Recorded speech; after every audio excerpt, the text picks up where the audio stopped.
Sharon Stewart, Yes. Michelle White, yes. How many votes for yes do we have for that? Hello.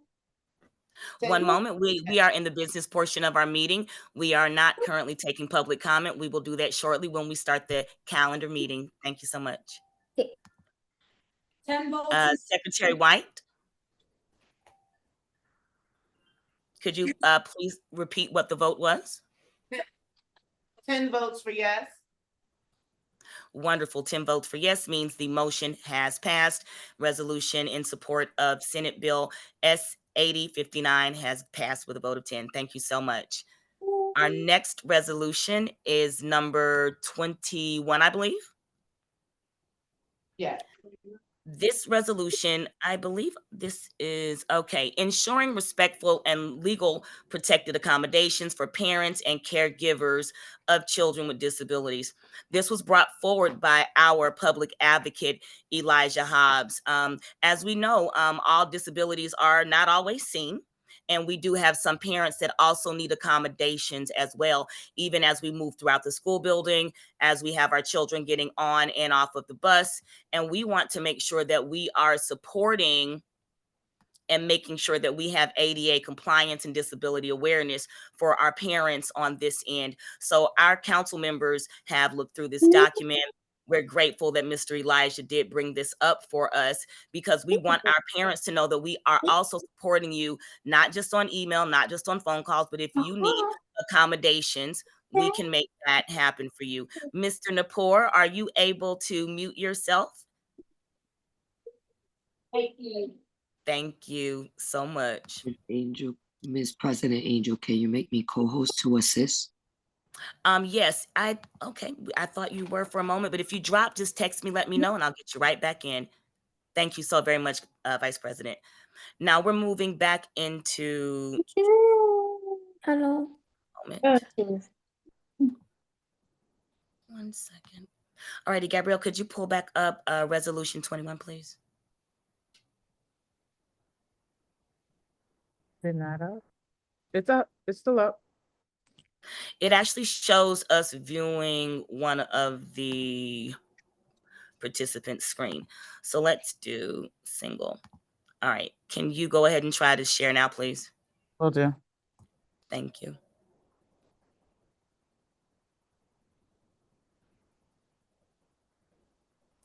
There we go. So guys, we want to go ahead and show our support. Hopefully we are all in one mind that we want to make sure that parents do have accommodations. Public Advocate Hobbs, is there anything that you would like to add since this is your resolution that you're sponsoring? Wondering if it'd be okay if we could wait to do this in December. Absolutely. Yes. Council members, are we all okay to postpone this and add it to the December agenda? Did you want to keep you guys? You still talking?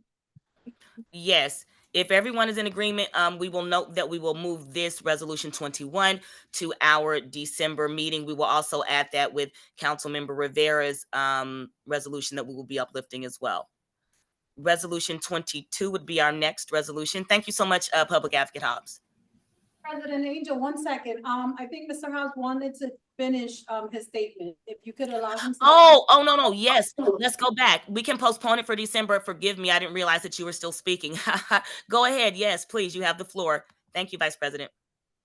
We could just do December. That's okay. It's okay. No, speak, please. Okay. I think what I was trying to say is that I want to go over it and make some edits. I wasn't able to do that due to some extenuating circumstances the last month. So, but I think this is really good, and I thank you guys for supporting this. It's going to mean a lot, not only for me, but a lot for other families that are suffering in silence. And so I just kind of want to leave the council with that, and we will resume this December. Wonderful. Vice President Bonilla, you have your hand up. You have a statement. I just have a question about the other resolution, since now I got my answer for this resolution, why it was postponed. Why? Which one was postponed? For Council Member Jessica, You said the. Oh, yes, Yeah. because we were not able to go through it. I asked Gabrielle if she had access to it and she did not, so we weren't able to pull that forward. If I'm not Okay, here to thank disenfranchise you. anyone, so if members No, do I just want, needed a clarity, like how you're oh, saying. And yes, what no, no, I wanted to absolutely. ask him as well, why was we postponing? But he was able to explain too. Okay, thank Okay, you. wonderful. Councilmember Rivera, did you want to just go ahead and pull up what your resolution is and we still make edits to it and then bring it forward for a vote in December? Would you like to do that? I would preferably like to move forward today. I know I did send this resolution to council members back in September. I did speak about it with council members. I'm not sure what happened with the document, but I would not like this Yes. to be postponed to another month because I have been Okay. pushing this for months. Gabrielle, can we take a moment to I believe I received it in the email. I will pull it up right now. yes, please. Thank you. I know that it wasn't in the draft, so I know that no edits were there. And so that was my hesitation because members had not had a chance to review it. And so that was that. But definitely don't want to disenfranchise you. So thank you, Vice President, and thank you, Councilmember Rivera. We can go ahead and read through.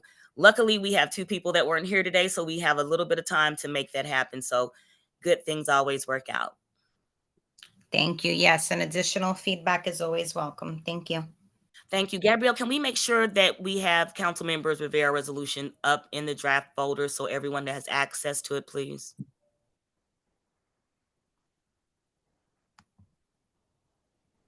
Thank you so much for your patience, guys.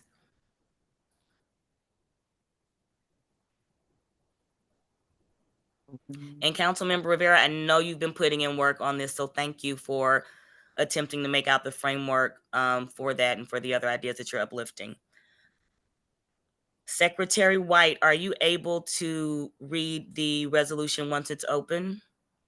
Sure. Thank you so much.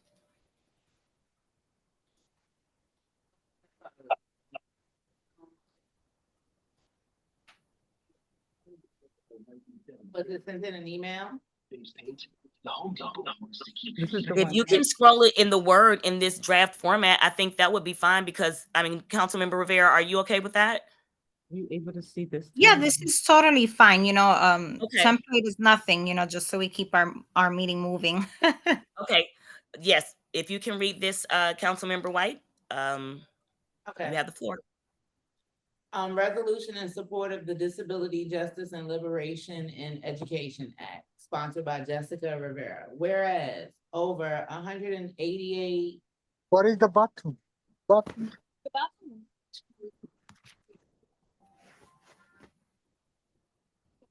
of 188,800 NYC public school students, 23.2% of the total have individualized educational programs, IEP. And over 29,000 of them are served by District 75, representing more than 15% of students with IEPs. District 75 also provides critical services such as home and hospital instruction for students unable to attend school due to medical conditions or while having a suitable school setting as an interim placement. Whereas students with disabilities are disproportionately disciplined, segregated, and underserved, and existing resources do not meet the current need for a comprehensive, mandatory, inclusive education framework. Whereas there is no current K-12 disability studies curriculum, no system-wide training on disability equity and anti-ableism, no required classroom library representation, and no centralized accountability for tracking inclusive practice. Therefore, be it resolved that CCD 75 urges NYCPS to adopt and implement the Disability Justice and Liberation in Education Act with the following components. 1, inclusive education framework, implement a mandatory vertically aligned K-12 disability studies curriculum, co-designed with disability studies scholars and disabled educators. Topics shall include disability, identity, neurodiversity, the disability rights movement, the social model of disability, and intersectionality. Introduce fundamental ACL instruction in grades K-5 with expansion into tactile sign language.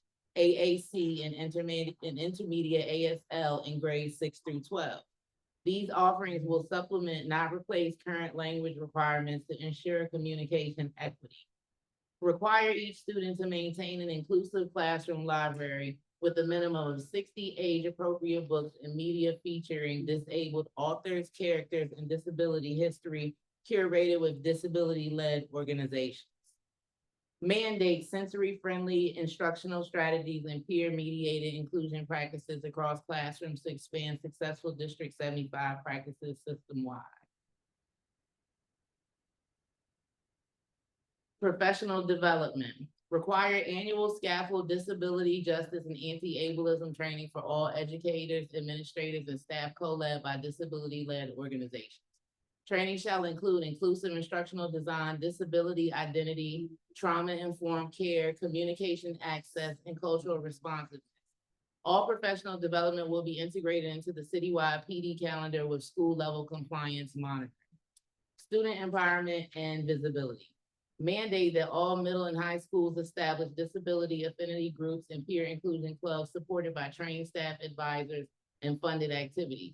Require all schools to celebrate Disability Pride Week. The curriculum aligns classroom lessons, guest speakers, and student showcases while encouraging arts, civic engagement, life skills, and other aspects of community life, inclusion, and integration.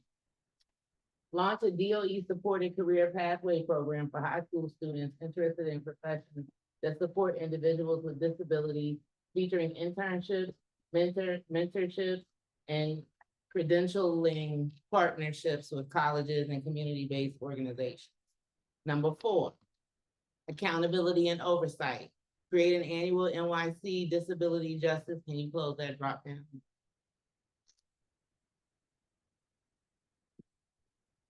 Disability Justice and Inclusion Report Card, reporting publicly on curriculum implementation, training compliance, inclusive practices, and discipline disparities segregated by race and disability status. Develop a public dashboard with data on library collections, sensory accommodations, peer-led inclusion activities, and staff PD completion. Oversight shall be entrusted to a panel and councils that include students with disabilities, caregivers, educators, and advocates, tasked with monitoring compliance, reviewing progress, evaluating outcomes, and issuing policy recommendations. Be it further resolved, the NYCPS commits to a bold transformative vision for a disability inclusive education system grounded in justice, equity, universal design, and liberation, one that prepares students with disabilities to fully participate in society and prepare society to understand, include, and value them as members of the community. Equipped to support, represent, and advocate alongside them on every front in every way.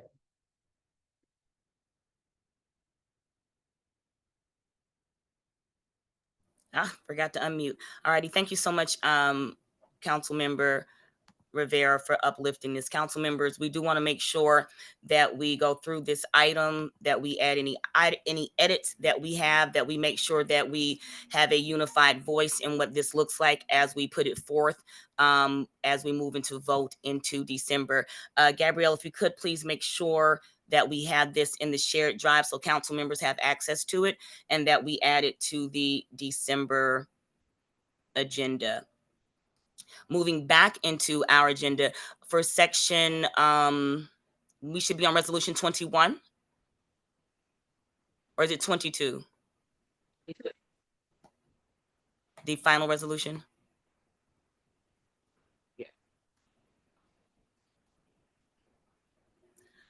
Okay, wonderful, guys. This is one of my favorite ones, and I want to say thank you to Rima Izquierdo for working with me to create this, and our council members who are here to uplift it. This is Resolution 22 to strengthen Community Education Council budget oversight, transparency, and budget engagement. Basically, we have read this agenda before. We've read the resolution before back in July. We really did want to try to get it pushed out at the beginning of the year, but having it here and being able to speak on it now is important. We do want the panel for educational policy to know that we know our rights. We and the John Q. Public are supposed to have a seat at the table when it comes to our budgets. Our budgets have not changed in multiple years. We do not know the formula that they are using for the budget, and we are not involved at the table. We will bring our own seat, and we want them to be very well aware that we are saying we need you to go ahead and enact our rights, because we know that there's not a space for us currently, and we legally have a space to be involved. That is what this resolution does support. Council members, were there any edits? I know that you had space and time to touch on this, but did you think any edits over, or are we in a good space where we are able to move into a vote?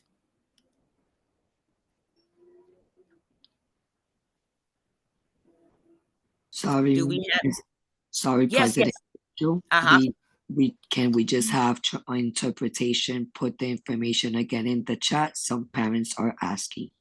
Absolutely. Thank you so much. Gabrielle, I also saw Bangla had asked a quick question. So if we can double check on the Teams room that we're good. Take a quick moment. Different interpreters, if you could please drop your information back into the chats.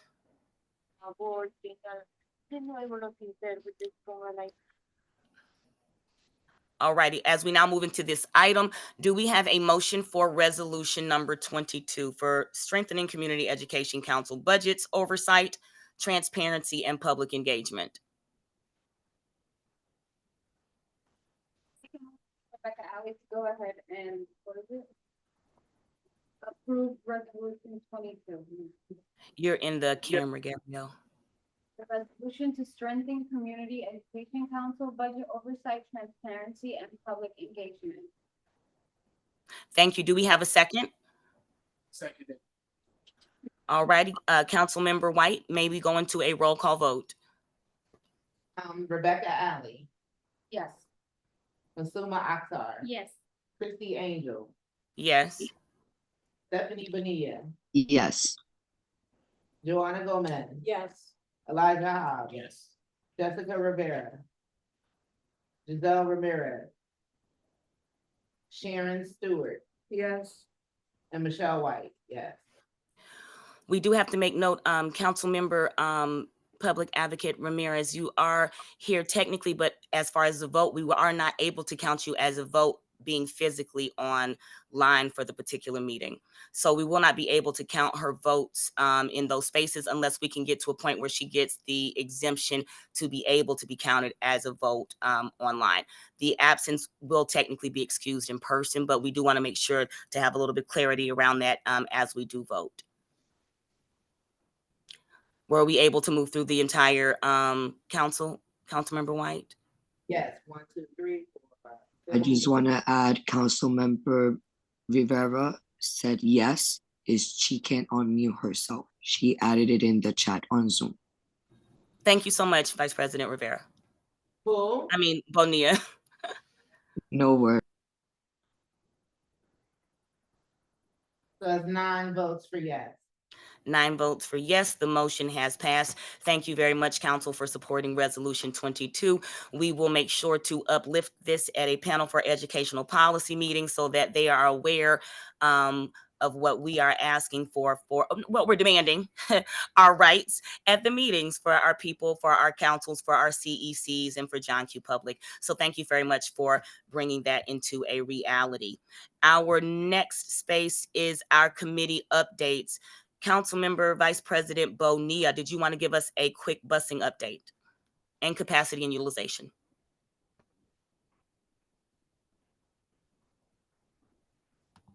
Are you able to unmute?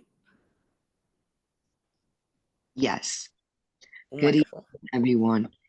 I would like to say that we have made some progress in a lot of the emails that we received as intake for busing. I could say it was very overwhelming, but I appreciate all of the help from President Angel in order to assist with OPT team how to solve some of the issues. We still have a lot of issues that we need to resolve. Some students still do not have routing. Some students are still arriving late to school or at home. So we are hoping to continue to resolve all of those remaining issues. And if anyone still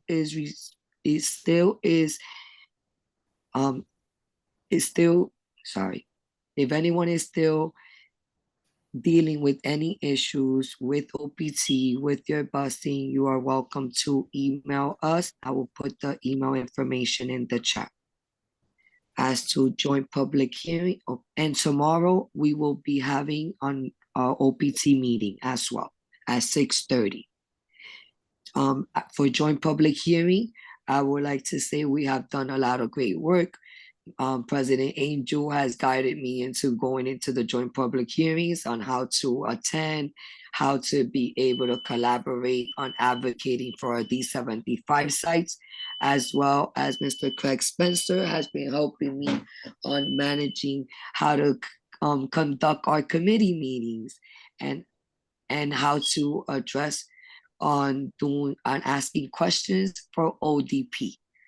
So we will continue to work on all of those issues. We will continue to go to joint public hearings and the community members meetings. And we are going to send a survey to share with everyone to let us know, what do you see in your community that you think will need assistance in, that we could come and support. We will also have a meeting for joint public hearing on, sorry. And please do know, while she's bringing some of the items together, these meetings are going to be updated on our website, ccd75.org. The next upcoming meetings will be in December, and we will have a dedicated space on our website to give you those different education impact statements if it is impacting you in your particular borough or district, so that you are aware of what's happening. Back to you, Vice President. Are you able to? Yes. Wonderful. November 12th at 6 p.m. That will And that be is for the town hall? That will be for the capacity and Okay. for the capacity and utilization committee meeting. The November 19 is the town hall for PEP, for busing. Wonderful. Thank you so very much. Just a quick note, Gabrielle, can you check the Mandarin language line, please? I think there's a little bit of issues on that end, so we want to double check that they are okay. Do we have any other? I think that might be the main updates. Mine, I'll just save as we move into the president's update so that we can make moves through our business meeting. Do we have any unfinished business or new business items in our business meeting? Okay, perfect. Thank you. I'm leaving Mandarin. No? Well, all righty. Well, if we don't have any updates, I think that we can go ahead and move into, oh, I do want to give you guys an update. We are looking into trying to figure out how to get some level of Chromebooks or laptops for the council, what that looks like.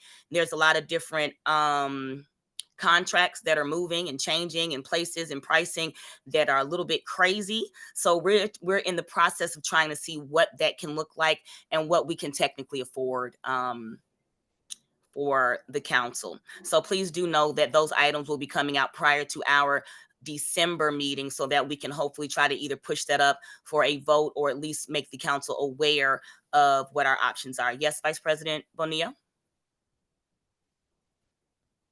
Your hand is up? Yes, I have just a quick question. Yes. So we are purchasing the laptops?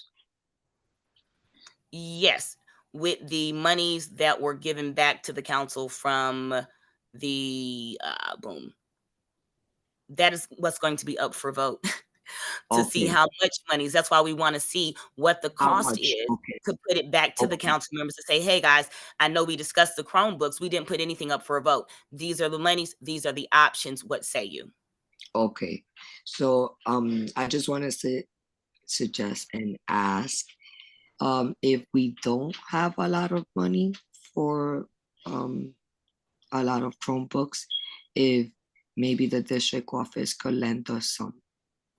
Yes, we're actually looking to that now with our digital ambassadors. So we do have that ball rolling. Great minds think alike, Vice President Bonilla. Thank you. And I like to ask for donations. Yes, listen, Mhm. grateful. With that being said, do we have any additional unfinished business or new business with the council? If not, we can move into adjourning. Do we have a motion to adjourn our business meeting? This is, Gomez. I make a motion to adjourn our business meeting at 7:19 PM. Do we have a second? I second it. It has been rightly moved. We are now adjourned at 7:19 PM.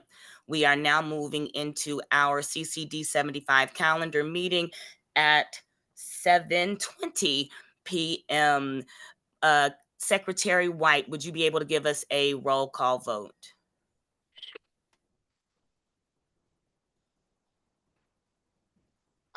Masuma Akhtar, Here. Rebecca Ali, Christy Angel, Present. Stephanie Bonilla, Present. Joanna Gomez, Present. Elijah Hobbs, Present. Giselle Ramirez, Jessica Rivera, President still can't unmute. Okay. Thank you. Sharon Stewart, Present. and Michelle White, present. All righty, that is 9 members. We do have quorum. We can now move into our meeting. You can't unmute either. Hold on one second. Let me see if I can help you guys. Giselle. No, it's working. Okay, hold on. And let me see. But if you mute it again, if it does that again, please let me know. I don't want you to not be able to speak, even though we'll have equity. Let me see. Jessica, you said you can't either. Hold on. Yeah. Thank you guys for giving me a moment. Councilmember Rivera, here she is. Are you able to now, Jessica? Councilmember Rivera? You should be a co-host. Here.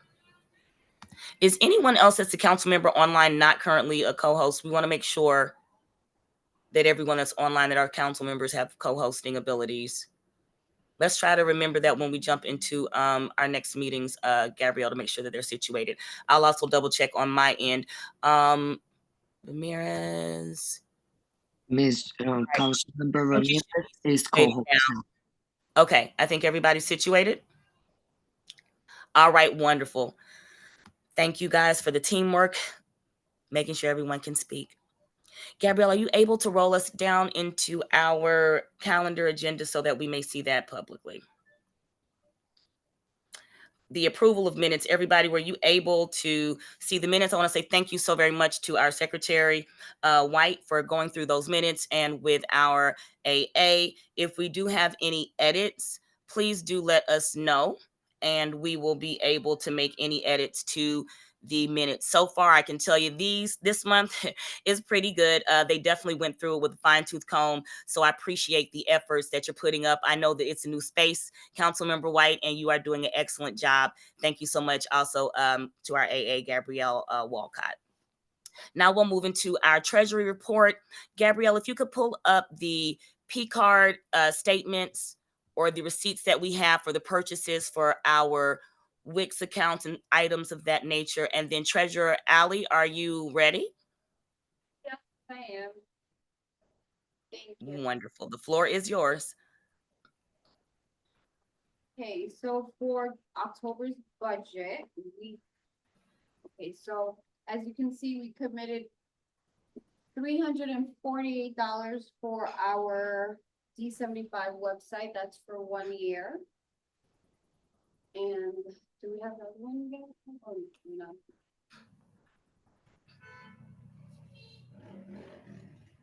And then we also have a recurring of $59 for our emails. So that comes out to the amount of, wait, 407 we allocated for the month of October. Then we have $300 we committed for our Include New York City Fair for That is for January? January. For January of 2026. And then we have our members reimbursements that we committed $3,050. So in total, our, oh, no, the number. So give me 1 minute, let me just do this calculation.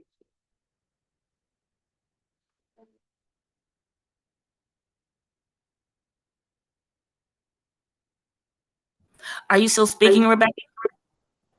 No, you can go ahead if you needed to, add anything in. I just No, wanted no, no, to. this is wonderful. I just didn't know if you had ended. I couldn't hear the end. Needed 1 minute to get the total because it's a little off on my end. If you could bear with me 1 minute.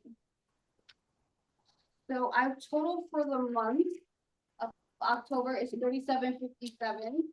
And our budget for the year, for the rest of the year will be.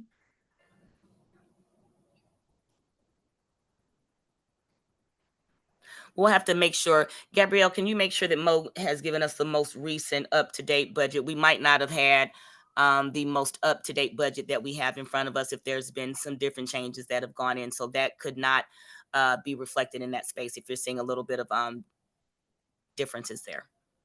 So our end of day budget for December is $16,393. All righty. Thank you so much, Treasurer Alley.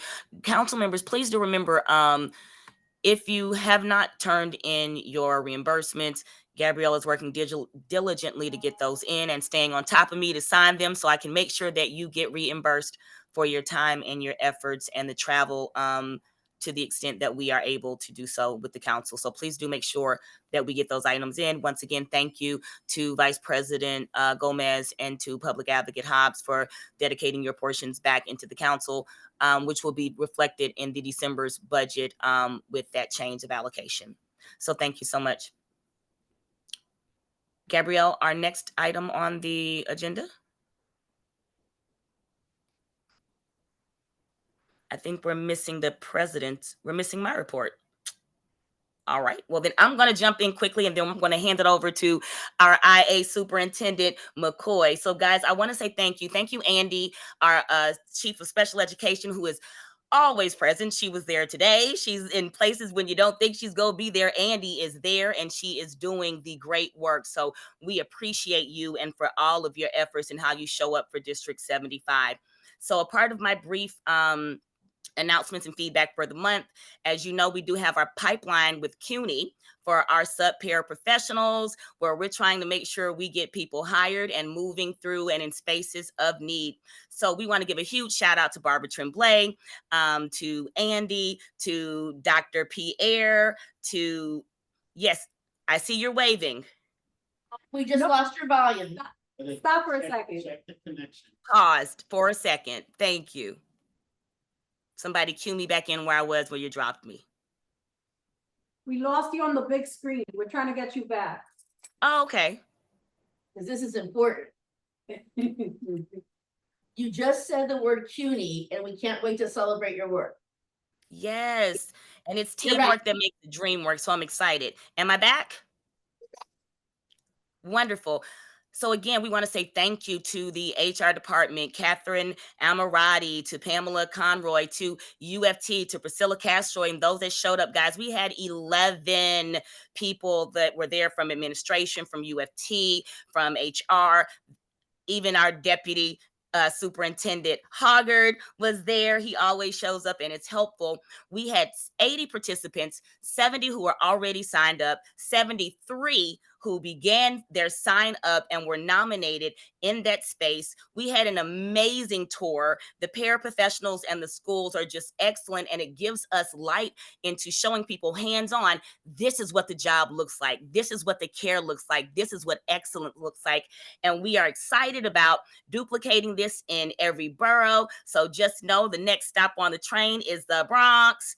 We will be there on November 21st. We encourage council members, if you can, attend. It's wonderful watching people who have heart, who show up because they want to be a part of the number. Also, as you know, I've been working with Councilmember Alley, with Public Advocate Giselle. We're working with some items with food stream, with food sustainability, and trying to bring in some different options within our schools. Now, what I wanted to say originally is that we're in partnership with the district. We're trying to get a list of food resources, turkey giveaways, grocery store giveaways. We're compiling this and working with Nora to make sure that we have a very comprehensive list, because we know that a lot of craziness is going on, and we want to make sure that you're supported as much as we can on this end. So we will have that hopefully up and running within the next couple of days. I don't want to put Nora or Patricia or anyone on the spot that's helping us out, but we'll make sure that you have the information that we've compiled so that we can make sure we have this out as a joint effort. Also, council members, as you know, we're trying to work with these libraries. The Bronx is showing out on us. Brooklyn was showing out. Just know we have had a wonderful meeting with the Queens Public Library, and they are excited to work with our council. We had about 13 different people on. They want to work with community outreach, with transition. They want to be trained. They want to have sensory groups and meet and greets for our parents, because they want our parents to know that libraries are loud and we are welcome, and things are changing and we are a part of the community, and they want to make sure that we know that. Also, on that sustainability front, we did have a grant that came out that Food Streams worked with myself, Rebecca, and Council Member Ramirez, and 22 schools applied for that grant. So thank you guys for jumping, because we know you only had 4 days to get into that. So thank you, Chef Patrick. Thank you, Satya. Thank you, Nora, for leading those efforts. And thank you, Patricia, Nadira, and Jacqueline, for your partnership, because you all show up when we do ask. Also, I want to recognize that we have officially passed the torch to our acting superintendent, Dr. McCoy. We visited her school recently, and it was inspiring. She demonstrates incredible leadership, not just in the classrooms, but throughout the entire building. She has like a big picture vision balanced with attention to detail. And I'm excited about the impact that she's about to bring into District 75. So with our superintendents, thank you, Vice President Gomez. We did have a meeting with all of our different superintendents within the entire NYC. She showed up as a designee. I would love to hear any feedback that you have there. She was able to do workshops and networking for the council, and we're looking forward to the items and spaces that we can build and be inclusive with our CECs and with our superintendents. Also, we want to have a big thank you to Dr. Hoggart for our school visits. I'll see you on Friday in Staten Island. Whoop, whoop.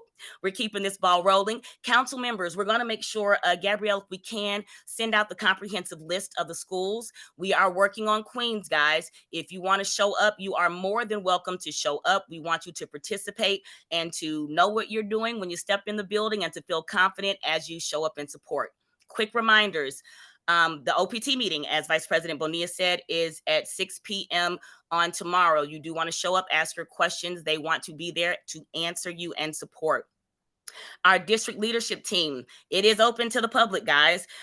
Gabrielle, if you have that link, let me know. If not, Nora, could you please assist? Because we do have that meeting at 10 a.m. in the morning. If you do want information and you want to see what's going on the leadership side of District 75. Also, forgive me for outreach. I had to postpone our 11-3 meeting for our digital ambassadors, which we are launching, but have no fear. We are partnering up with the district for our peer workshops on Saturday, and November 15th, we will have our first in-person workshop for our digital ambassadors. So if you feel uncomfortable with getting on Nixa or Zoom or anything else, and you want a little bit of help, we are going to be here to give you that hand-holding help. This will be virtual sessions and in person, so that you'll be able to practice and have someone there with you in person. So, update. For accessibility, I know Councilmember Bonilla did not mention this, but I wanted to say that accessibility for 25-29 capital plan, they are looking to improve the District 75 buildings. And the goal is to increase to fully accessible or partially accessible buildings to 75% across all districts, and to reach 50% accessibility in every district upon project completion. So that's some good work that we're looking forward to. We have our capacity and utilization that is keeping everybody on point. So that is it for now. Thank you guys for your continued support and showing up as always. And so I'm going to put a pin in that and move forward with our next space on our agenda. I do believe I am now turning it over to our district team. Superintendent. Andy, did Yes. you want to give any words prior to jumping into the district team?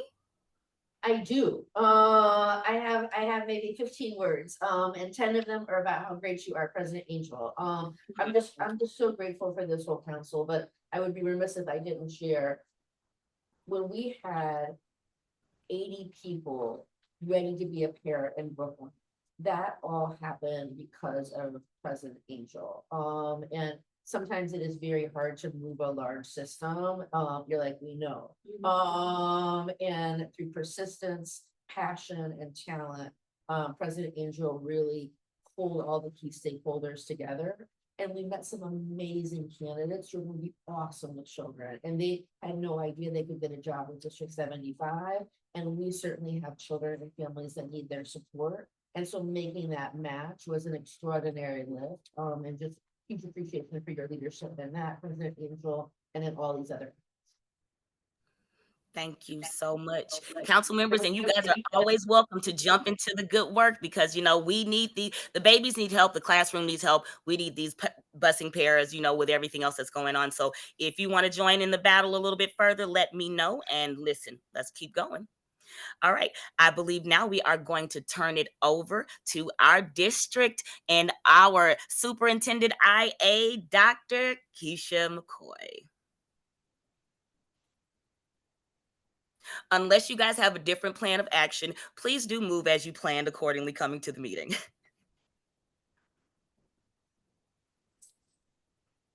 Thank you. She should be, yes. Oh, She can't unmute. I got you. Let's see. Let's see. Dr. McCoy, where are you on here? I'm not ignoring you. I might be the power. We can't unmute. Okay, that's everybody. Let's see. I'm going to go through and co-host all of my people now. Let's see, Dr. Where are you? While Dr. McCoy is unmuting, I can share a few words. Okay, I'm good. Can you guys hear me? Huh? Yes. Good evening. I could not unmute. I was trying. Sorry about that. So good evening. Hello, everyone. I am Dr. Keisha McCoy, and I'm so happy to be here. Before I go through some of the acting superintendent updates, I first want to just say, I don't know if many of you were on the line when we had a quick meeting in regards to the bus disruption. So I want to first really apologize because I came in late because I was meeting with the school communities, the D75 school communities. And then I had to rush off to go to another meeting. So it was really, really not a great time to meet all of the parent leaders and the team and the CCD 75 team that are here. So I want to apologize for that. I do want you to understand that I do value and respect each one of you. And of course, when it comes to OPT, we know that it is a difficult conversation, but anything I know, I will share. And again, I apologize for that day. But we're going to move forward to some more positive things. And I just want to thank you guys for that. So the first thing is I am super excited. I became the acting soup on October 27th. It feels like it's been much longer than 8 days, but I am on what I call the 3 Ls, my listening, my learning, and my looking tour. And the first thing that I started to do is I've been speaking to my principals, and I've been having a one-on-one conversation with them.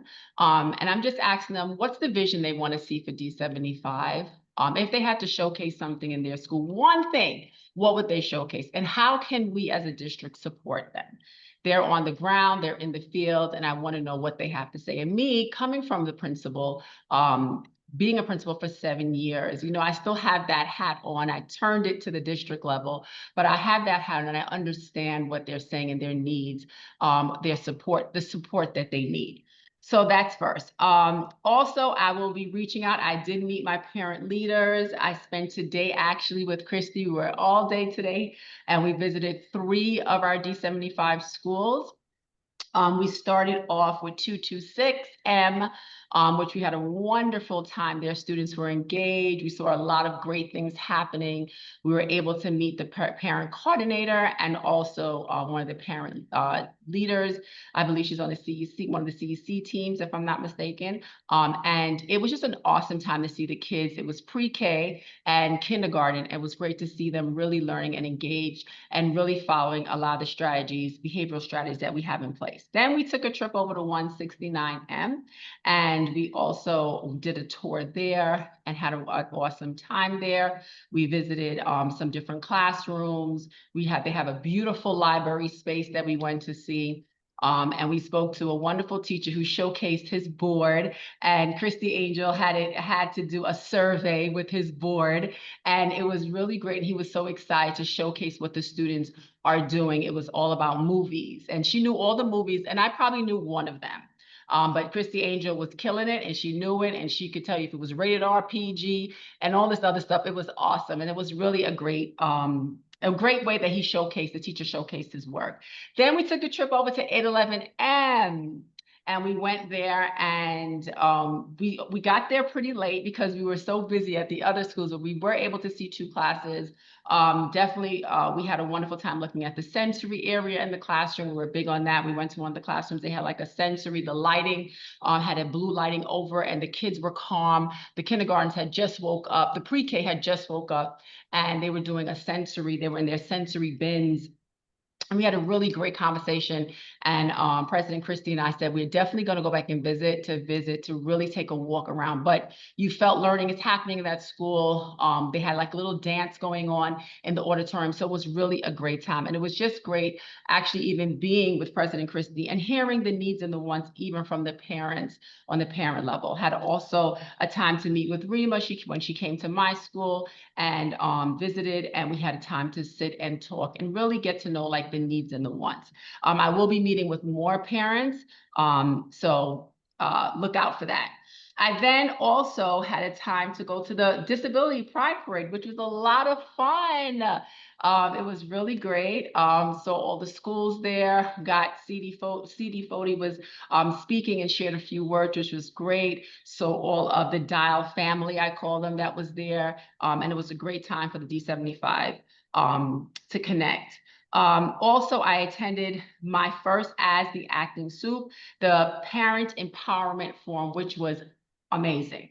Amazing. It was really amazing. I had a great time. Shout out Sasha, shout out Miss Nora, shout out Patricia Oliver, had all the parent leaders that were present, all the executive board, all of you that came. Even if you didn't come, I'm sure you heard about it. It was really, really a good time.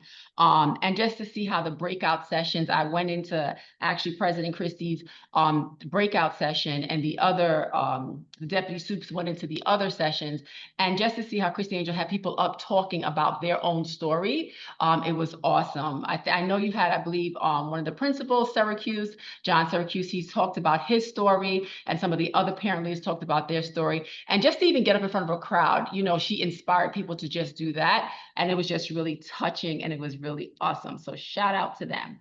Also, we had a wonderful time when we went to LaGuardia College. That's another update. And we went to the citywide superintendent and district level parent leaders. And we unpacked really a list of actions that we really need to look at and improve. I actually have the paper right in front of me. Every time I turn to the right, I have the chart paper right there to always remember the things that the parents were able to really identify the needs. And some of the needs were, of course, you know, it's related service, making sure schools are safe, making sure parents feel welcomed when they come into the school, co-located spaces, making sure that, you know, we're playing nice in the sandbox and everybody's getting the space that they need. And that's something that Christy and I, when we were today, President Christy and I, when we were today, we spoke about really making sure that those co-located buildings really, that everyone gets the space that's needed, that our students are not just left for maybe if this space is available, we'll get it, but they also get to be part of it, and inclusion. So those are the areas that we spoke about. It was really a great time, even for me, personally to tell my story at that time and to get the support from the parent leaders and to encourage me coming in, with my own children and what I'm going through. So I just want to thank everyone for that. Also, we have Dr. Huggard. He has recently visited 141K with Christy Angel. I know she was saying she loves going on visits with Dr. Huggard. I know they're going to be going to the Bronx. They'll be visiting the Bronx 11/7 and 11/14. They'll be going to Staten Island. And then we will be planning to do some Queens visits. So we are out there visiting. I will make myself available to visit also. It's a great time for me to go and to hear and to see and be part of that journey. And, because I'm meeting the principals virtually, but I really want to get into the schools and see the schools and see what the needs are, and see the great things that are happening also in the school buildings.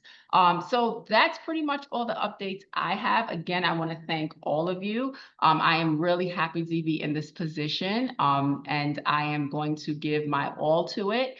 I love District 75. I've been in D75 for years. And I'm going to definitely be here looking for your support and definitely giving my ideas and making sure that we make this the best school because we are filled of all unlimited possibilities. So I thank you guys so much, and I turn it back over to you. Thank you so much. I know that Nora and Sasha were telling me they couldn't unmute. Everybody on the district team, are you couldn't unmute? We're having a struggle over here on this side. Sasha, Nora, can you guys unmute? Yeah, I think Patricia, and good evening, everyone. I think that both Patricia, Nora, and Dr. Hoggard probably have some updates. So I think we can, Marlon, are you on the call? Yeah, I'm here. Okay, Yes. so you can take it away and then Yes, turn yes, it over yes. to Guys, Dr.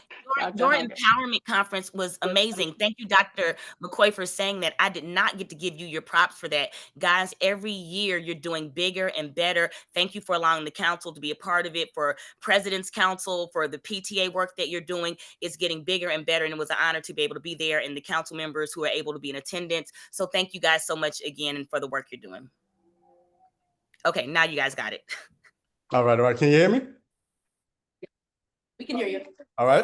I just want to start off by giving Dr. McCoy a shout out. I mean, she jumped right into the position, steadfast leadership. I mean, it's like she said, it seemed like it was longer than 8 days. So I just want to give a shout out to Dr. McCoy for what she's doing and what she's already started to do. And I also want to give a shout out to President Angel. She lifted everybody else up, but I share Andy's sentiments. That sub-para info session was amazing. You brought great energy to the building. And I know me and you had a conversation afterwards. So I just want to thank you for your partnership, your leadership, and your support for our district as a whole. You not only look at one child, but you look at every child across our district. And I just want to shout you out for that and give you your kudos and your flowers for doing the great work that you're doing across our district. And I look forward to seeing you in the Bronx for the next sub-para info session. So I look forward to it. And also for the walkthroughs. Thank you for your partnership on the walkthroughs. I know since we started the walkthroughs together, we were able to do some great things and make sure that we brought some equity to our school communities and made sure that our students had the appropriate resources that they need. So thank you for your support. Thank you for your leadership, President Angel. I just want to put that out there. So quick few updates. I'm excited to share that we are launching our District 75 high school cohort work for the 25-26 school year. And through this work, we're going to be sure to strengthen collaboration amongst our high school leaders to ensure that every D75 student is set up for meaningful post-secondary success. And the goal is to make sure that students graduate with the skills, confidence, and support needed for college, career, and community life. So we're excited to get that work up and off the ground. And I also want to give a shout out to my partner, Nora, who supports me and work alongside of me with the Fathers Initiative. We are looking to kick off our D75 Fathers Initiative. This coming December, me and Nora actually had a conversation today, and our goal this year is when we think about everything that's going on right now, when we think about everything that's going on in the country, one of the things Nora and I spoke about was really zoning in this year on offering supports to our fathers on wellness, mentorship, and advocacy. So we want to make sure that we really zone in and give our fathers the support that they need. And we're also going to tap into many of our District 75 parent leaders, our father leaders, to play a part in actually leading this work with us. So we're excited about that. We're excited to get that up and off the ground this upcoming December. I also want to share that when it comes to student attendance, we made progress. We are now up to 83.1% when it comes to student attendance. We've had ongoing conversations with our attendance director, Marie Levesque. And I mean, when I say Marie works day and night, I mean, she works day and night. She sleeps and dream about student attendance and ways in which we can increase student attendance and get the students in the building. So I just want to give Marie a shout out. Already we've made progress and in a couple of months that we've been in school. So I just want to make sure I acknowledge that. When it comes to transition, work, learn, and grow, our work, learn, and grow program, we are kicking the program off October 27th to March 23rd. We have 152 students enrolled in the program, and they will receive career readiness, life skills, career exploration instruction, and virtual classes 2 times a week. So we're excited about that. It's going to be 2 times a week from 4:30 p.m. to 6:30 p.m. And then we have 11 students that are diploma bound that will participate in virtual CUNY financial literacy course from November 6th to December 3rd. And those students can earn up to 1 college credit. And we will provide special education teacher supports both in the virtual classroom and during individual group sessions. So we're excited to get that kicked off. All participating students will receive a stipend for participating in CUNY courses or career readiness activities. And all students will participate in a paid internship from the beginning of December to March 23rd, 2026. And we also this school year, we brought back our partnership with Future Ready New York City. Future Ready New York City is a reimagined high school experience where students learn important job skills, get paid, work experiences. They earn early college career credits. They get certificates for jobs that pay well and in demand. Students who participate in Future Ready New York City, they agree to take part in 5 parts. Personalized advising. Students work with a trained advisor to create their own career plan. Another section is career connected instruction. Freshmen start learning about careers in 9th grade and continue with hands-on classes until 12th grade. Another section to the program is early college credits and valuable credentials. Students can earn college credits and work towards important job certificates. We have work-based learning, where students get career preparation training and paid experiences to learn how to use their skills. We also have financial literacy, where students learn how to manage money and make good financial choices to be secure in their lives. And the 4 District 75 schools that are participating are 752Q, 469X, 25R, 753K. And again, we're excited to get this work up and off the ground. And I also want to just thank each and all of our parent leaders, each and every one of you up here on the call. Thank you all for your partnership and support. I always say that there's nothing more powerful than the power of collaboration. Thank you all. So at this time, I guess I'll pass it over to Nora, or I think Deputy Superintendent Kleinberg is up here.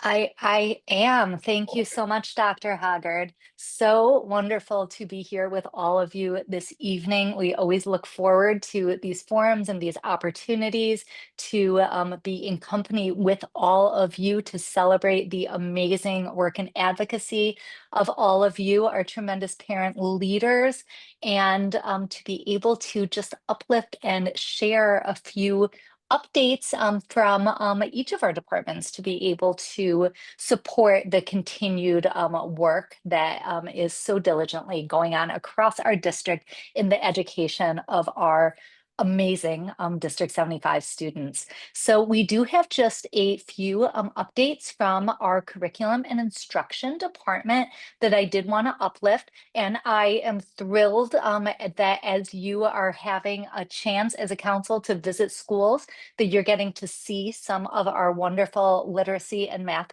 programming in action, in collaboration with some of the work happening across the city in New York City Reads and New York City Solves. Schools are very, very excited about the outcomes and the impact of this work on students. And we're starting the year very, very strong.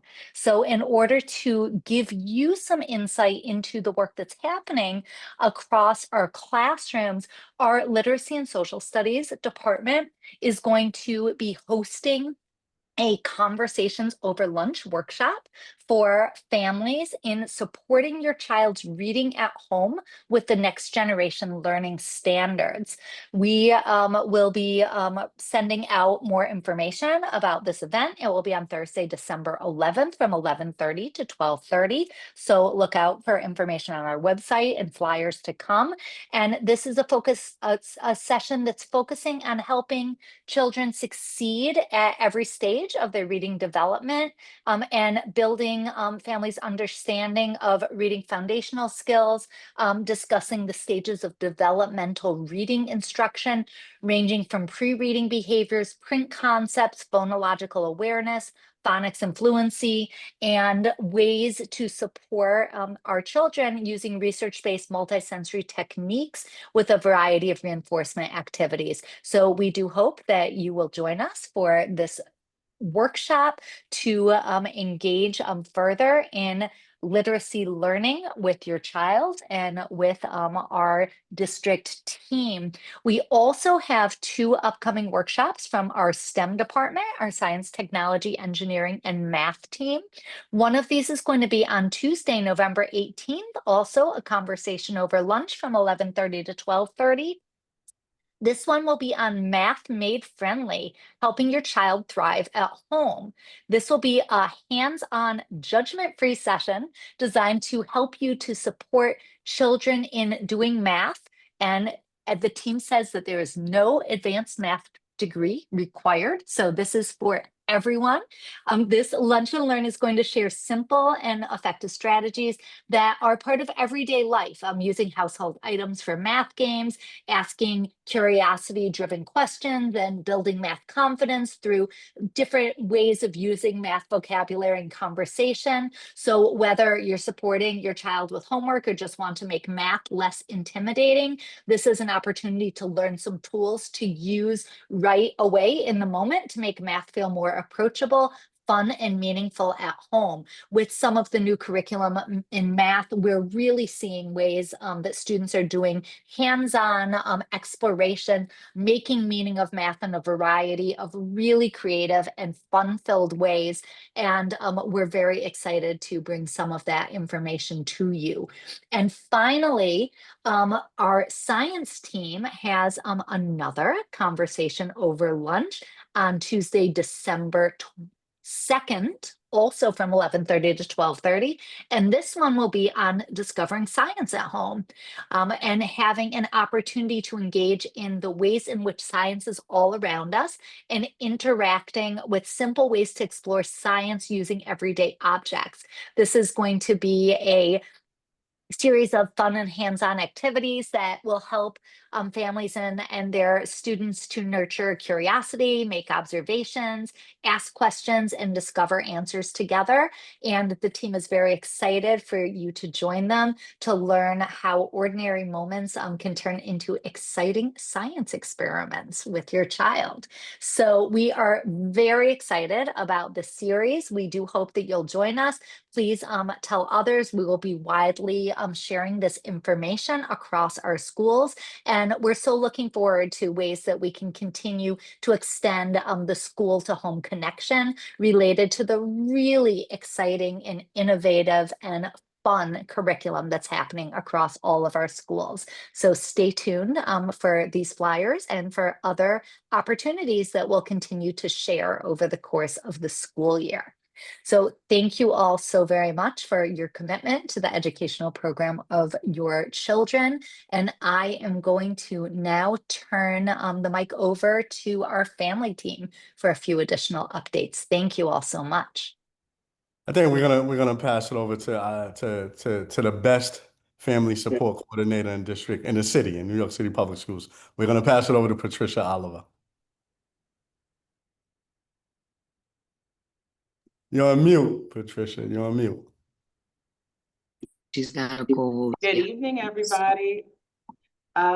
So thank you for being here tonight. Just a few updates from family engagement. So as of November, we have 73.3 families activated with the Nixa account. So we encourage families to continue going and activating your accounts. We know that it has vital information, especially about busing and pertinent information as it relates to our students. Additionally, we've had expedited elections. I had the opportunity to be on a few of them, and I've watched Nora endlessly work with teams to establish, PA boards. So we encourage schools to continue just to reach out to us. And if you need any encouragement or any support, we're here to support you as best as we can. But most importantly, we wanted to share that we have 58 out of 61 established PA boards, and that's really big. I know that that's something that Nora has been working with over the past year or so to get that done. So we just thank you guys for just taking the opportunity to work towards being more empowered through our leadership.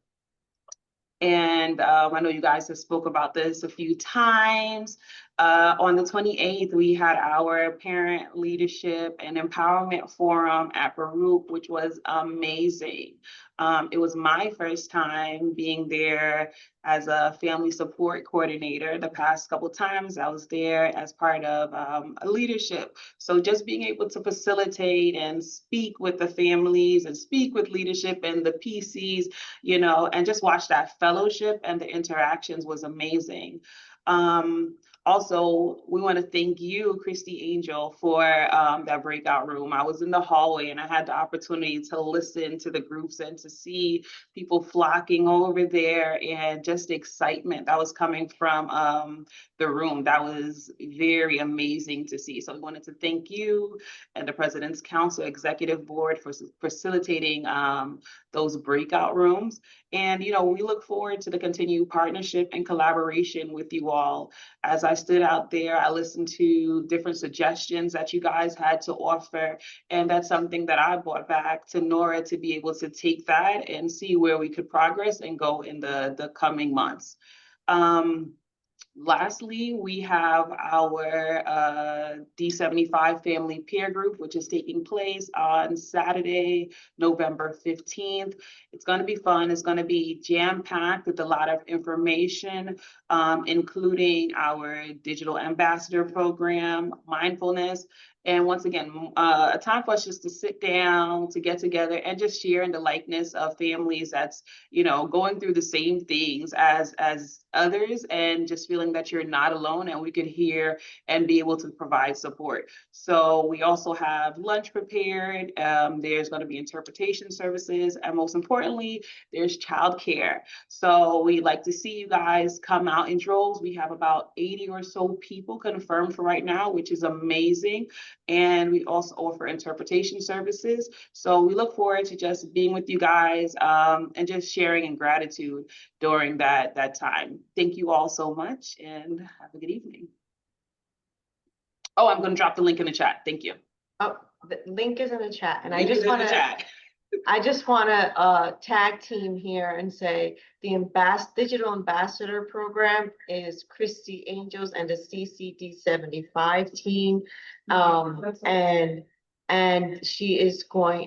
The family peer day is going to be 3 hours long, and we break it up with information, mindfulness, wellness, and CCD75 is partnering with us during these family peer groups, and Christy Angel and Amy Zai, they're going to facilitate this digital ambassador program. And we're also going to focus on gratitude and thankfulness and being in community with each other. So we truly hope that you all come, as Ms. Patricia shared, it's going to be, a space for you to connect with other District 75 families. How better and where better to be and with other families who can truly get it. So I really, truly hope that we get to see you then, and, be in community and share some gratitude and thankfulness for each other, and I'll go from there. So thank you. Thank you. I want to piggyback and add in I believe Public Advocate Giselle Ramirez, you're going to be possibly working with us to help us with a little bit of Spanish in our digital ambassador space. We want to make sure that we have accommodations and even just a class strictly just in Spanish. We're looking at what that kind of looks like to help and support different people. Nora, someone's asking for the childcare. Is it for all ages? Yes, it is. Yes, it is. Please indicate the age in the registration. And then we will accommodate according to what we have. If we need to have 2 rooms, then we'll have 2 rooms. But definitely register as soon as possible, because this way we'll know what we need in terms of childcare. But really, it's a great day for us to be together in community.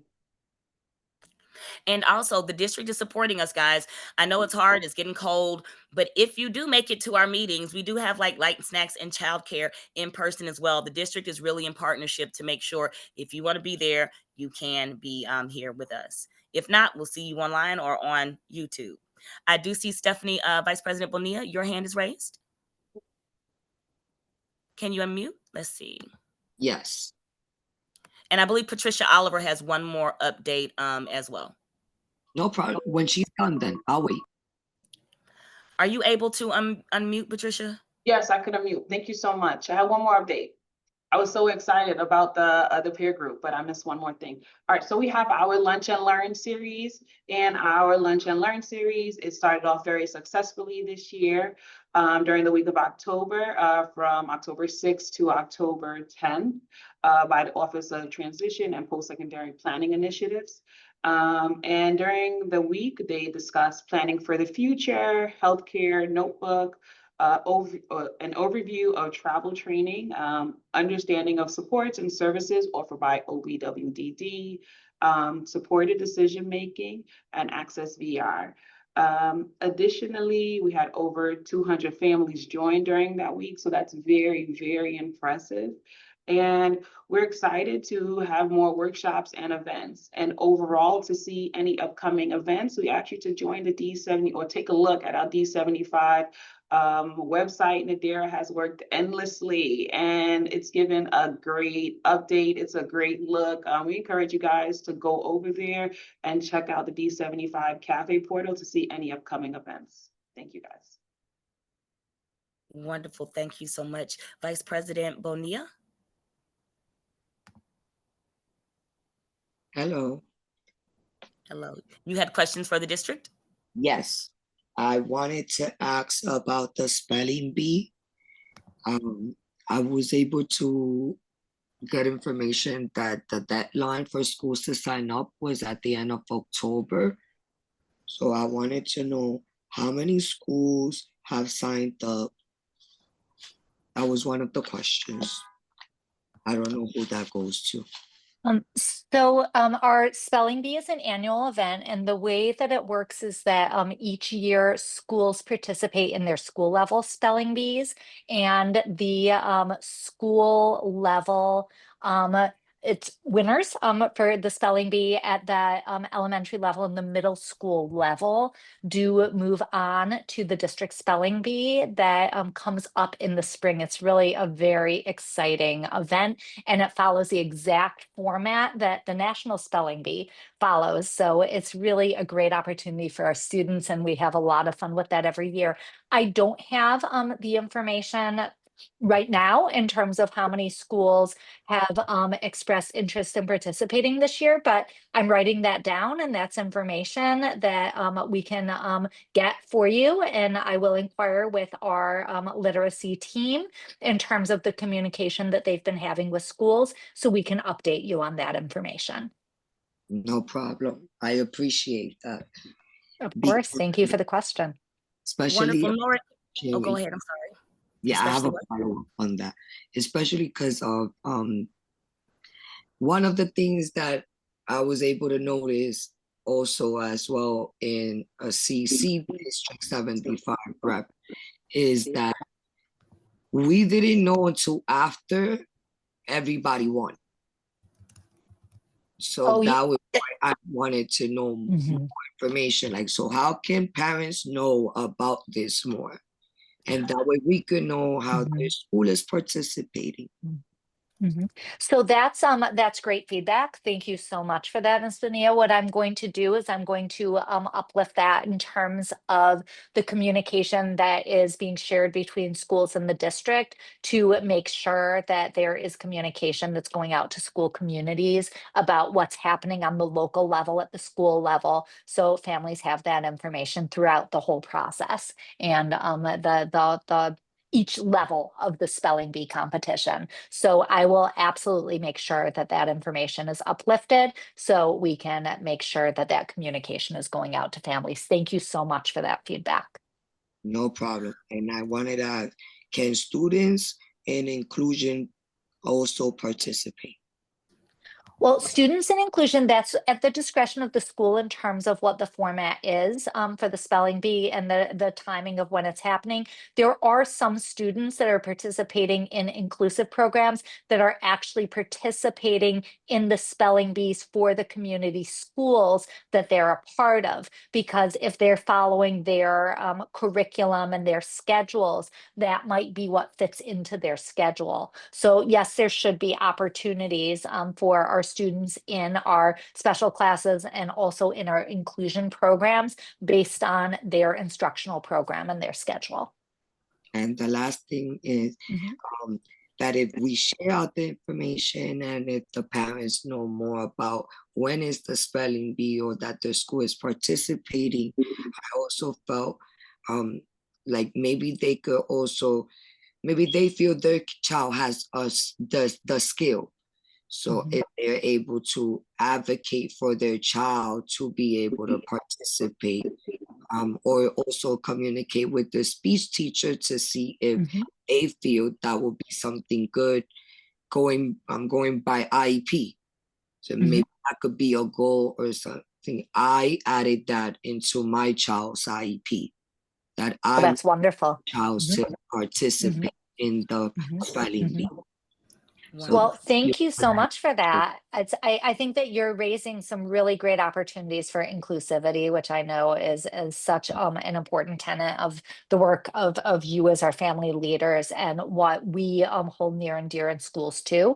So we will absolutely make sure that this is an ongoing conversation so we can make sure that we are supporting our students with these efforts and our families. Thank you so much. Do we have any other council members who have any questions before we go over to public comment? If not, we open up the floor to We have a family- question. We do have a question. Let's see, Miss Councilmember Allen. Yes. No, it's Joanna. Oh, Vice President Joanna Gomez. Sorry, Yes. we're like in close proximity. I don't have a question, but I do have a statement to make just briefly. I acknowledge and love the work that we're all doing in these spaces because we're working collaboratively across the board, and it shows when droves of people are showing up into these spaces and speaking up. That is a true testament in terms of the power and work of the council, the district, face office, and the superintendent, everyone, right?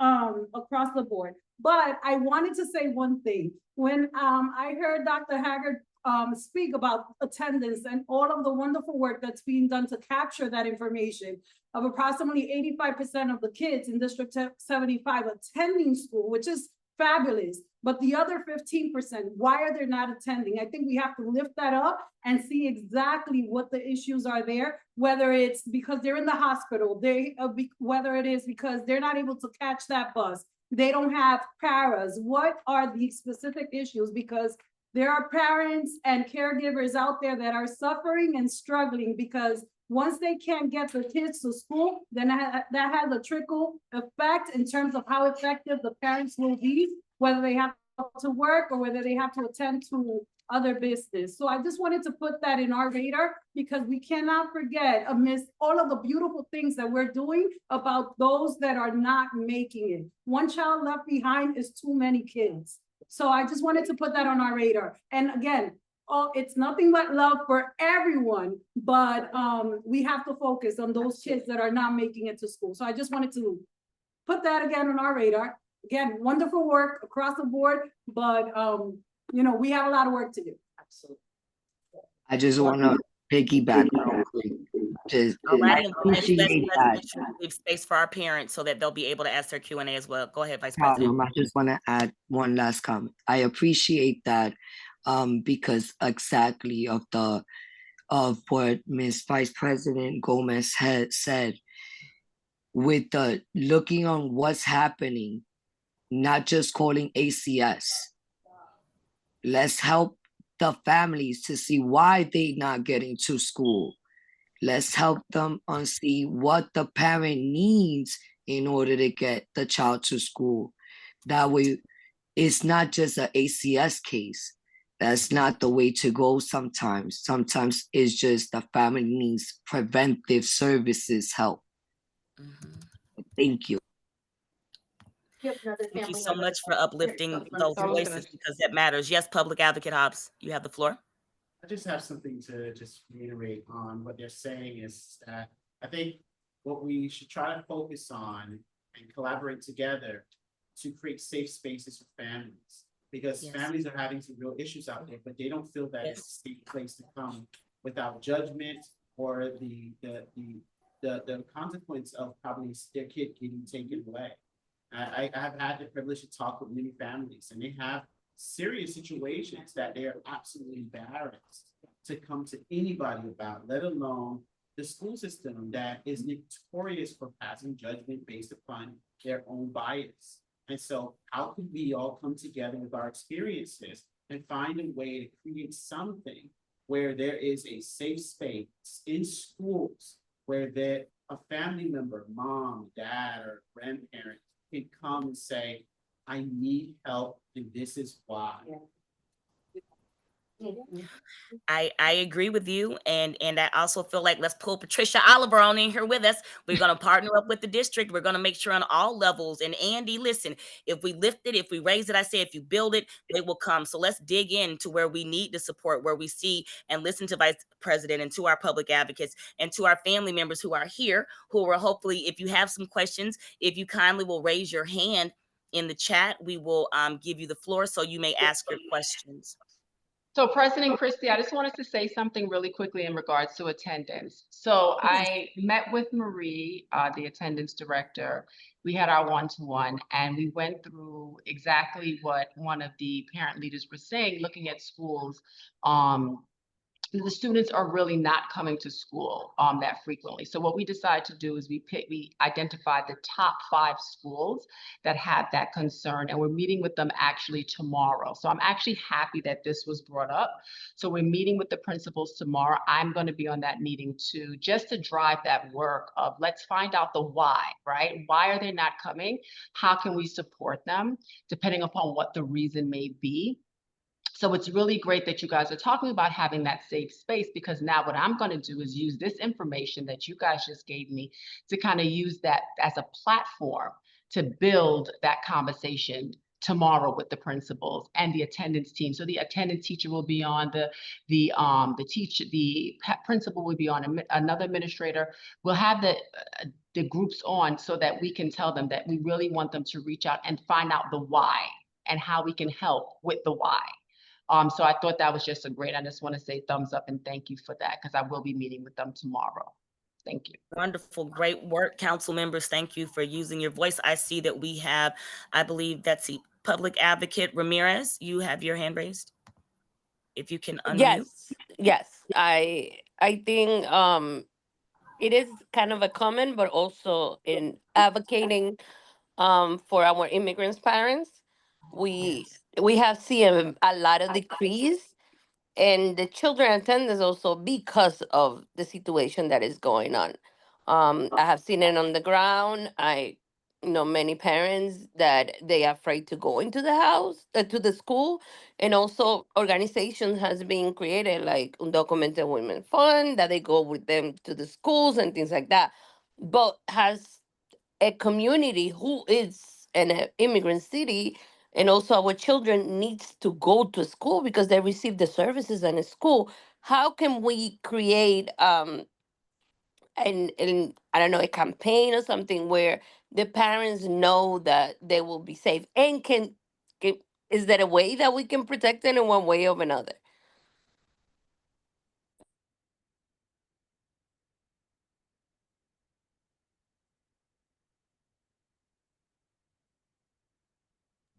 Thank you, Public Advocate Ramirez. I think that this is an ongoing concern, and I see several family leaders nodding at the table as well. And it's something that we in the Division of Inclusive Accessible Learning partner closely on with our other divisions to say, how do we make sure that families know their rights? How do we make sure that principals know that actually what to do if someone approaches the school building, or if someone asks for a student or family, that the principals know what they should or should not be doing, and that their safety officers know. And so I understand though, and I just wanna hold this with a lot of care. Even with those things, families are not feeling safe, and they have good reason for it. And so I just want to acknowledge the reality that we're living in with, I just appreciated with, but with no judgment, with the sense of meeting people where they are in this particular moment. So there is work, and we are still facing a reality where there's a lot of need.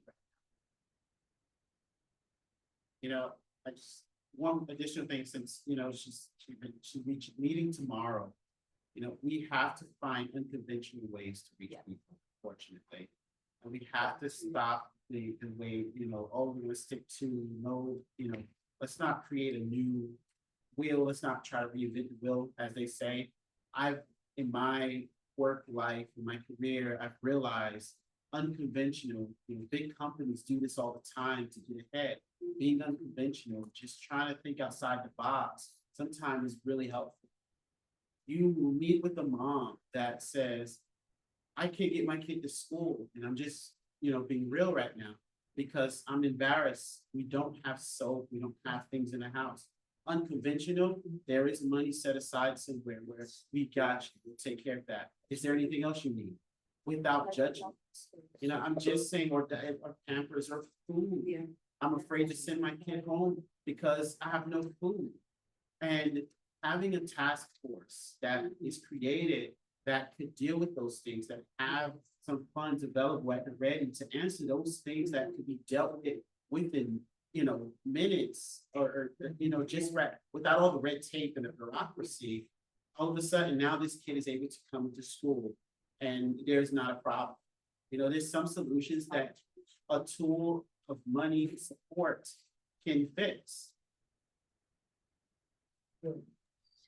As well, lastly, the families in shelters. Right. So we're gonna make sure that we like this is great feedback, and let's make sure as we take our minutes. And Vice President Bonilla, I didn't want to cut you off, but we do want to make sure that we're looking at our unhoused families and children, and that we have equity for our immigrant population, because that's what New York City is all about. So we want to make sure that we uplift those spaces. And if you guys see spaces that we need to continue fighting in and fighting better, please continue to uplift that. I do see we have Beverly Mohibano. You have your hand raised for a question? Yes. Can you hear me? Yes, ma'am.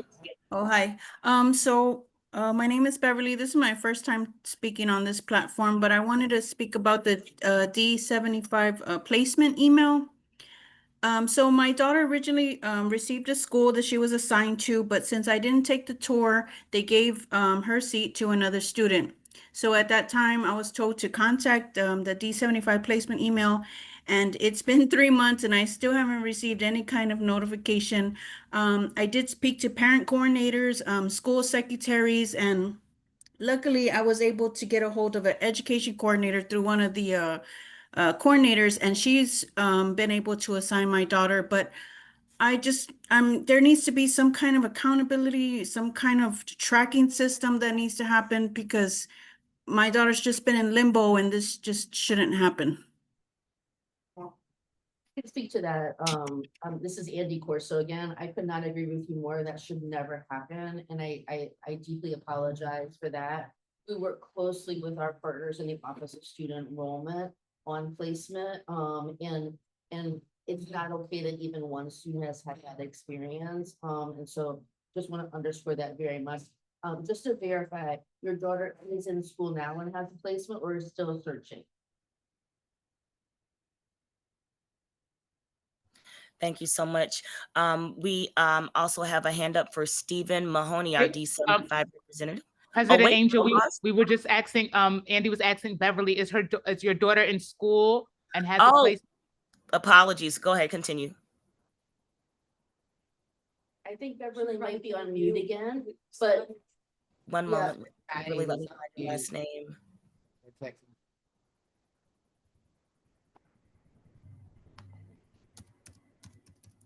Got I'll it. tell you what, Beverly, if you can hear me. If you can Okay, unmute yes. now. Yes, Wonderful. hi. So yes, I did receive a new assignment letter, this Monday. Okay. The busing is getting coordinated, but, I haven't sent her in yet because I'm not sure if she can begin yet. I'm waiting for an email back from the coordinator. And so, I think Suzanne Sanchez may be able to put my email in 846. And we just want to make sure that she's in school and has the support that she needs. So I can follow up with you also. Thank you. Of course. Wonderful. We have Stephen Mahoney, our D75 representative. You may unmute. Let's see. Are you able to, Stephen? Can you hear me, Ms. Yes. Member Masuma? Masuma, yes. Yes. So I wanted to add something to with her statement that I feel like the placement place for D75 need to do a better job of placing the students, because like I had this issue, like there was District 75 classrooms near where I was living at my zip code, but they put my daughter at a place that there's like no train goes there. Bus, you need to take 2-3 bus to go there. Why the District 75 schools need to be in like a rural areas where there is no train goes directly from my place. So that was a long time ago, but I'm saying that still they're doing it. Recently, when I did it for my daughter, like wanted a placement, they gave somewhere, it's very far from my home. Also, whereas there was District 75 like schools like all around my home that I know now as a council member, but regular people, like regular parents, they don't know. They have no ideas that those schools has classroom for IEP classroom for District 75. So I feel like the placement office needs to do a better job on that. If they I have do want to uplift, if I can say, council You're member. muted. I'm muted. Can you hear me? You're muted. Yes, Okay. Christy. I wanted to say No, that you're muted. You're muted. I'm muted. She's not muted. Hold on. I'm not muted.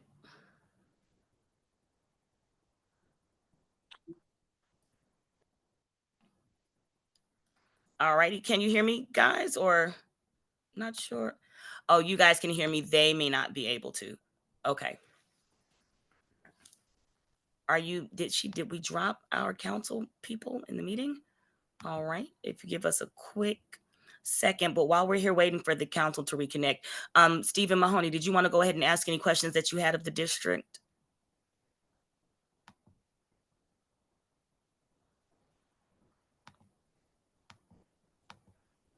Let's see, Stephen, are you able to unmute?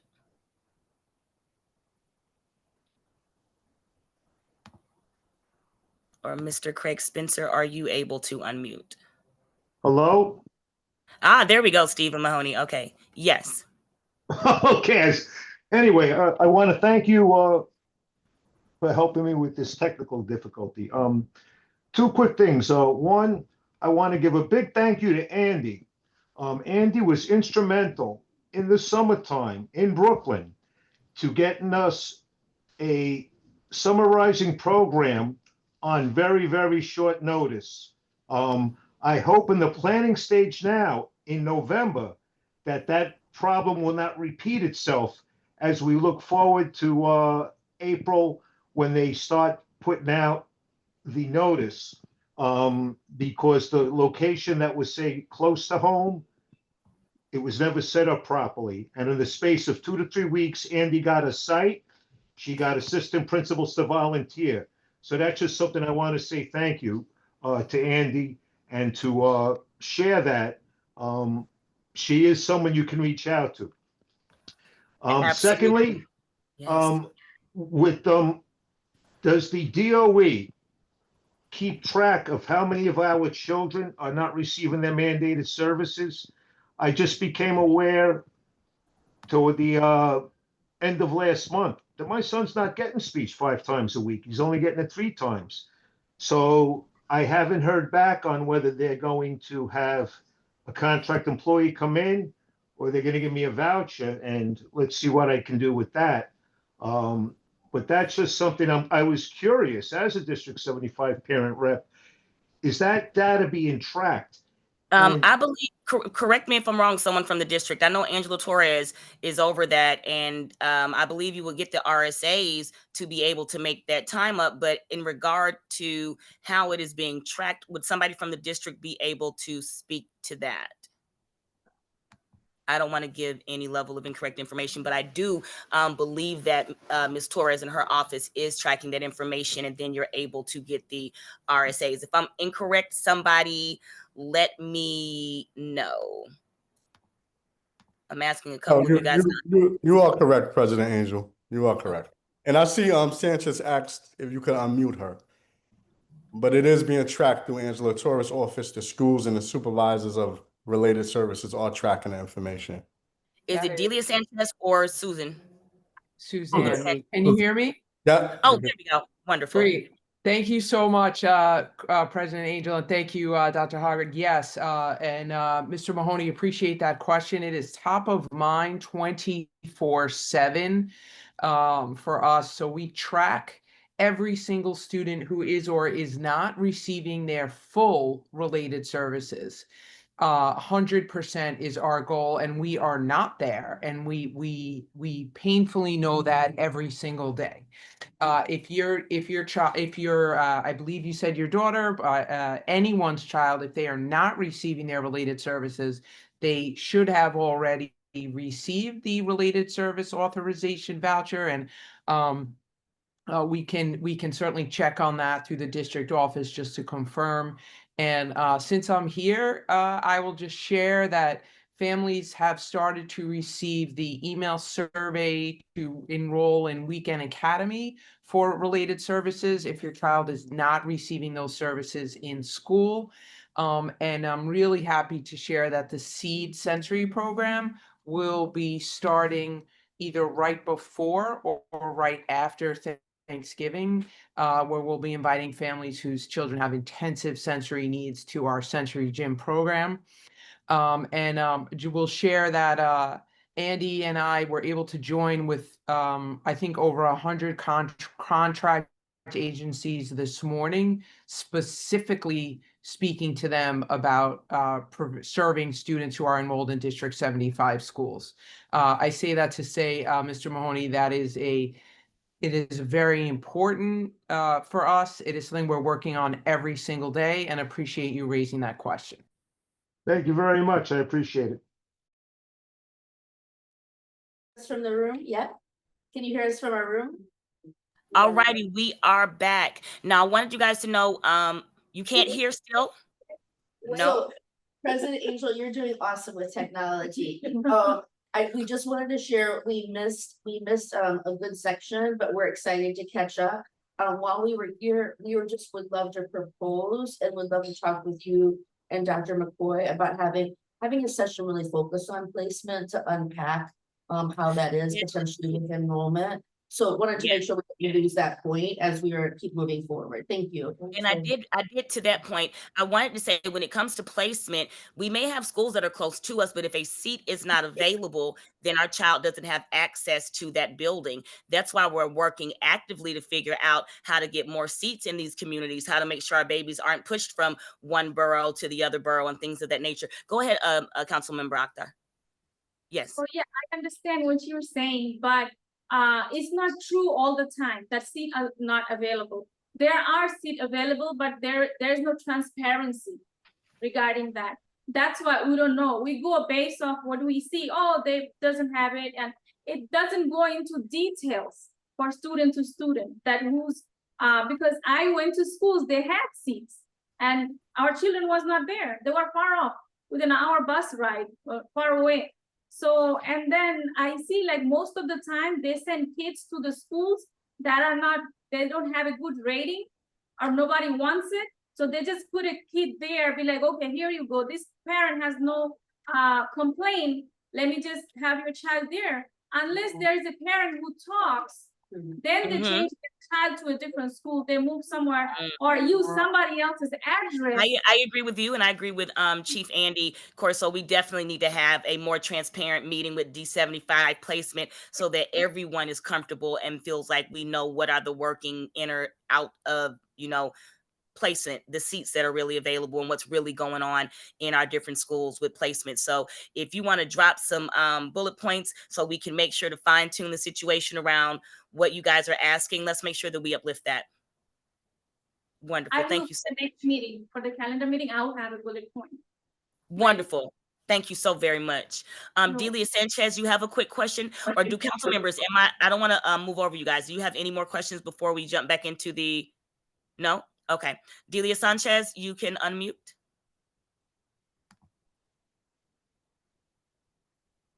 Yeah, hi. My child, he goes to P23 at 503. So he hasn't really received speech service. And I went through the RSA with his brother last year. And this was the same RSA he had when he was first in the community school. And it was repeated providers. I literally called the full booklet and nobody responded. It took till mid-April for his brother to get speech. It's been 3 months now, and my child, as all our kids, some of them are verbal, some of them are nonverbal, some of them, have difficulty enunciating what the speech is supposed to help. And that's my biggest concern with the RSA that gets sent out if it's a repeated booklet again. Right. I hear you. You're not the only person that said that. I think I've been kind of hearing this since COVID, where there's a large booklet of people saying, hey, these are the people that are supposed to be accessible, etc. If you could, I can see how we can escalate this up with special education, with the district, just to see how we can further support parents, because I know you're not the only one. So we can try to figure out what that looks like, because our students need to have their services. So can you email the council so that we can help expedite on your behalf? Gabby, Yes. if you could drop D75 council at I have school. one last question in Yes. regards for busing. I don't know if it's D75 related. I have a nephew that goes to a Horizon program out in Bayside, and he's a huge eloper. So my sister and I have been trying to get him a busing para. We filled out everything that's been required through neurologists, doctors, whatever you can name it. And the school is, pushing it to a side, thinking that he doesn't need it, but the bus already said if he gets one more write-up, he's no longer on the route. What more could I do or he do on that part? Andy, could we escalate that up to you? That sounds like it should go ahead and go straight up the line. Absolutely, absolutely, please do. And we'll follow up with you, Ms. Sanchez. We'll absolutely follow up. Okay. Wonderful. Can Thank you drop guys so your much. email in the chat Yes. or email the council so that we can make sure that we link you up with Andy? I believe her email. Can someone put Andy at A Corso 06? Again? No. Say. We now Wait, have. so now you have think a that forum you hear or committee. not hear? What's happening there now? I see the hands, but you cannot hear? Okay. All righty, we are having a great meeting and technical difficulties. While we're having the difficulties, can we check in with the language line to see if we have any questions on that end? We're back. We're back? Yay! Alrighty, so where do we pick where we left off at? I see we have 3 more hands going for our last 3 questions. Mr. Craig Spencer, you have a question? And thank you so much for your support with the committee. Greetings, everybody. I am the co-chair with Second Vice President Bonilla of the Capacity Committee. Thank you for everybody's work and empowering the District 75 community. I just want to piggyback on what you were saying, President Angel, regarding the SCA. There was a presentation on that last week in reference to their process has started. It will start in terms of presenting to councils And I want to uplift our meeting, our capacity committee meeting, Ms. Bonilla and I, the next week, the 10th of December, also the 14th and the 28th of January. I'll put that all in the chat, or Ms. Bonilla will put it on the chat. We want to get ahead of that process, and so I know there was a question regarding spacing in a particular school in Manhattan in the chat, and we want to get on top of that. We have a citywide district, and it's hard, and it's a beast to manage. So please be present at our meetings, our capacity committee meetings. Like I said, we'll put those dates in the chat. We want to get that conversation started. Get all we got a survey that we're working on that we'll hope we're going to release next week, and then we got to get it done by the end of January. So please come out and represent in terms of whatever spacing, whatever issues, facility issues. I also want to take this opportunity because when I was a council member, we were kicking this can around, but I hope we can maybe set up a resolution to expand the choices that we have from 5 to 10, because we each council can only do 5 to the SCA, and as a citywide, I feel we need at least 10, 2 per borough. So that I want to leave that, and also the last thing I want to say was I want to uplift the joint public hearing that we that had happened right before this meeting in District 18 for 04K, which will have a new kindergarten to 5th grade school. And please come out to the joint public hearings. We moved, oh yeah, that's one other thing I forgot to mention. We moved our capacity committee meeting last week because of the PEP. Next PEP meeting will be on the 19th of this month. Come out and represent. These are new schools coming out in District 15 and District 18. Everybody's talking about space. Everybody's talking about reducing that transportation. Come out, support at the PEP. Let them know that these are here and this is what our community needs. Yes. And what they passed at the PEP there was a resolution that the PEP passed in terms of empty city spaces for new schools. I want to work with Ms. Bonilla and with President Angel to see if we can invite somebody from the PEP to address that for our community, like I said, to reduce that transportation space. So thank you, President Angel. Thank you, Council, Yes. for letting me have this space. Please do remember, guys, on the 19th, we're having that busing vote at as well. So we do want to make sure that we get your feedback in there as well, your testimonies. If you're there in person, we would love it. If not, please do write in your testimony. Estella Nguema, you have the floor, District 30. Estella Nguema, are you able to unmute? If not, we can move over to Kadi Dia. And this will be our, Estella is able to unmute, and then we move to Kadi Dia. That will be our last question for the night. Miss Estella, you have the floor. Yeah, hi, sorry, I couldn't mute myself. So good evening, everyone. Thank you for the opportunity. So my concern goes to the parents that receive services, but they are not really satisfied of those services. For instance, my son is been taking speech therapy over 2 years for now, but I don't see any changes. I don't see any progress, which is different from all the services he's receiving. So I have many parents that are related to that. So what we can do for that, that's my question. Thank you. I think we want to connect you with the school and follow up. So go ahead and put your email in and we'll follow up for your child. Wonderful. Okay, Thank you so thank you. much. And our last question of the day, Ms. Kadi Dia, are you able to unmute?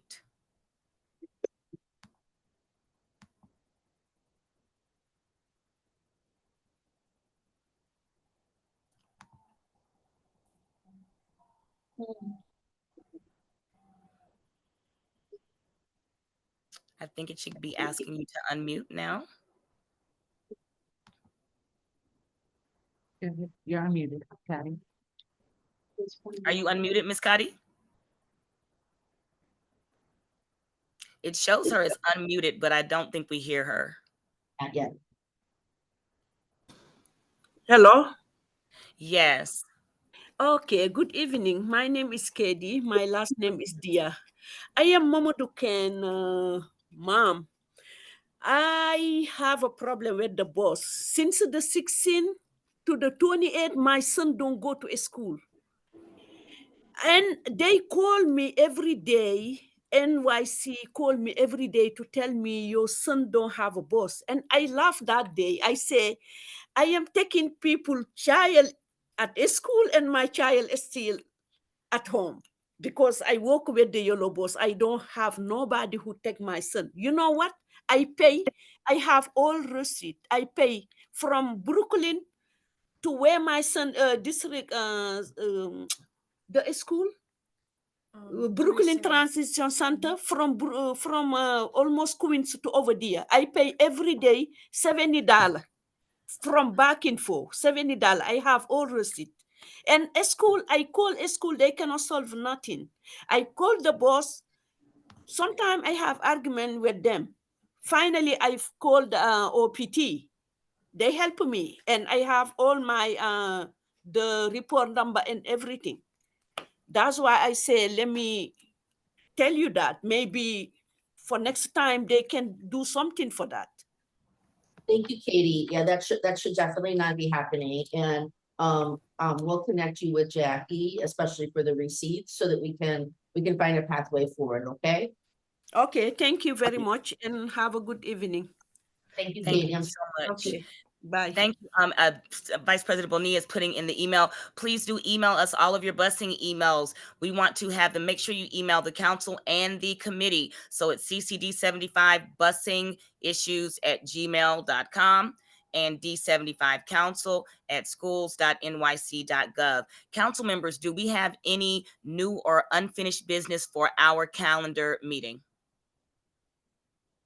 Seeing, hearing none, I believe we've answered all the questions. This has been a very productive meeting. I'm grateful to be able to stand in the gap and serve with all of you on this side of the council and with District 75.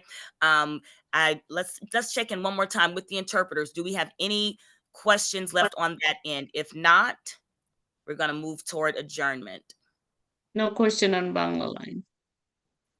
All right. There are no questions on the Spanish line. No question on the Mandarin line. Thank you. All right, council members, thank you so much for your time. Do we have a motion to adjourn? I motion to adjourn the calendar meeting at 8:46 p.m.